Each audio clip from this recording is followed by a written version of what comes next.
the idea of oneness, the experience of oneness, I think is the great aha of our time. It's the great insight of our time.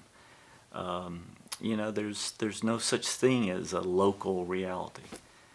Everything we do, everything we think, everything that we experience is really part of the great whole of the universe, the web of life. It's something that has been discussed, as you know, for centuries, eons.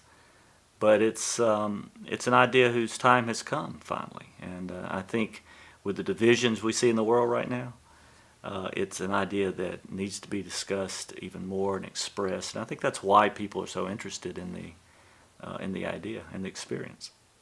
Well, there are a lot of problems in the human community out there, as we know, and it's almost all metaphysical. It's almost a battle between religious ideologies, and like any ideology, it's a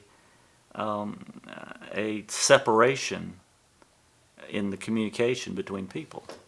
And I think that the idea of oneness, especially human oneness, and the idea that we really share an energy, an energetic in the universe. We share a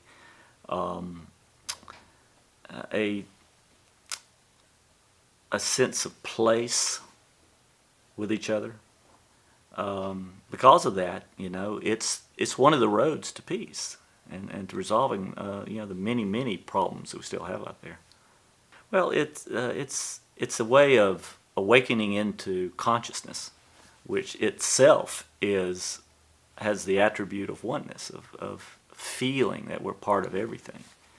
So the insights, as I've described them, are all about awakening through these archetypal firings in the brain.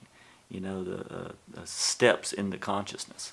I call them insights, but they're really just sequential elements in the awakening of our culture in this historical period, the human culture I'm talking about, into what I consider a totally inevitable consciousness. We have to survive, of course, to do that, but it's an inevitable fulfillment of what we're hardwired to become.